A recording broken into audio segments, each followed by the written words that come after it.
Hello बच्चों, मैं आपका फिजिक्स टीचर अमित गुप्ता लेकर आया हूं आपके फेवरेट शो का एक नया एपिसोड जिसका नाम है फायरमैन, साइंस का सुपर हीरो, लॉजिक का दोस्त। आपने ये तो सुना होगा कि हीरे की परख जोरी ही करता है, लेकिन आज मैं आपको बताऊंगा कैसे फिजिक्स की मदद से हीरे की परख कोई भी कर सकता है। दुनिया का सबसे शातिर चोर डॉन एक नायाब हीरा लेकर भागा था। अब डॉन का इंतजार तो 11 मुल्कों की पुलिस कर रही थी, इसलिए वो 12वें मुल्क गया, पर वहां उसका इंतजार कर रही थी इंस्पेक्टर किरण। किरण ने उसे पकड़ लिया और उससे एक सेफ बरामद की। इंस्पेक्टर किरण ने बड़ी होशियारी से सेफ का पासवर्ड गैस मार लिया। अब पासवर्ड 1 2 3 4 रखोगे तो यही होगा ना। बट जैसे ही किरण ने सेफ खोला, डॉन ठहाके मार के हंसने लगा। सेफ में असली डायमंड के साथ 50 आइडेंटिकल फेक डायमंड्स भी थे, लेकिन उससे भी बड़ी प्रॉब्लम ये कि सेफ खोलते ही एक टाइम बॉम्ब एक्टिवेट हो गया था। डॉन ने किरण को बताया कि रियल डायमंड को छोड़ बाकी सारे डायमंड एक्सप्लोजिव से कनेक्टेड थे। अगर किरण ने 3 मिनट में रियल डायमंड नहीं उठाया तो एक्सप्लोजन हो जाएगा, और यदि उसने फेक डायमंड उठाया तो भी एक्सप्लोजन हो जाएगा। मतलब एक तरफ कुआं, दूसरी तरफ खाई। किरण अब क्या करेगी?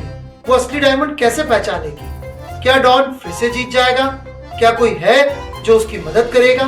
अगर साइंस में हो डाउट तो fireman will sort it out.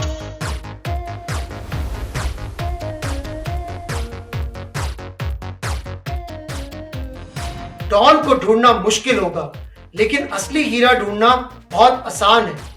Diamond की ऑप्टिकल प्रॉपर्टीज बहुत यूनिक होती है और इनका इस्तेमाल करके हम आसानी से डायमंड पहचान सकते हैं। ऐसी ही एक प्रॉपर्टी है रिफ्रैक्टिव इंडेक्स। रिफ्रैक्टिव इंडेक्स से पता चलता है कि लाइट एक मीडियम से दूसरे मीडियम में जाएगी तो कितना मुड़ेगी।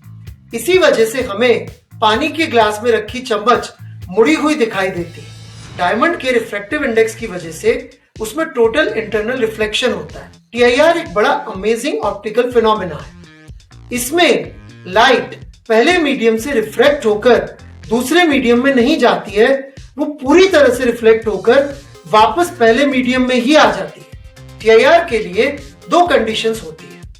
लाइट डेंसर से रेयर मीडियम में जानी चाहिए और उसका इंसिडेंट एंगल क्रिटिकल एंगल से बड़ा होना चाहिए। इंसिडेंट एंगल वो एंगल जिस पे लाइट रेज मीडियम के इंटरफेस पे स्ट्राइक करती है, और क्रिटिकल एंगल डिपेंड करता है मीडियम के रिफ्रैक्टिव इंडेक्स पे। जितना ज्यादा मीडियम का रिफ्रैक्टिव इंडेक्स होगा उतना कम उसका क्रिटिकल एंगल होगा। डायमंड का रिफ्रैक्टिव इंडेक्स 2.42 होता है, जो सबसे ज्यादा है। इसका क्रिटिकल एंगल 24.44 डिग्री आता है, जो सबसे कम है।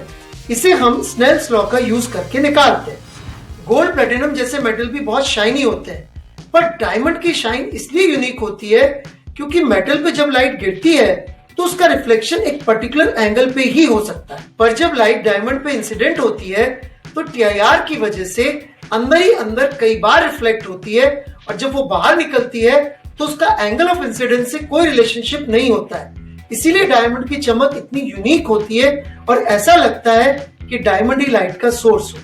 पर फेक डायमंड में ऐसा नहीं होगा। उनका रिफ्रैक्टिव इंडेक्स डायमंड से कम होता है, इसलिए उसमें TIR नहीं होगा और वो उतना शाइन नहीं करेगी। तो बस सारे डायमंड से पास करो लाइट और मिल जाएगा असली हीरा।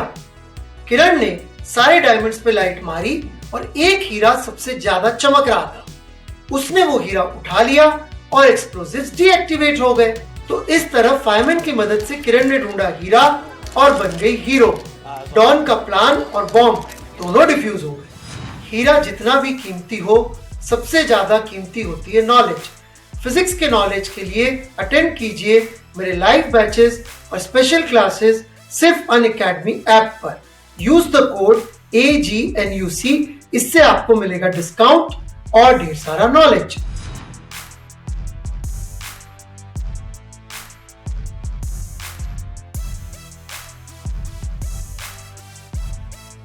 But that's it from this episode. फिर मिलेंगे फायरमैन की एक नई कहानी के साथ। तब तक के लिए like, share and subscribe. Keep watching fireman.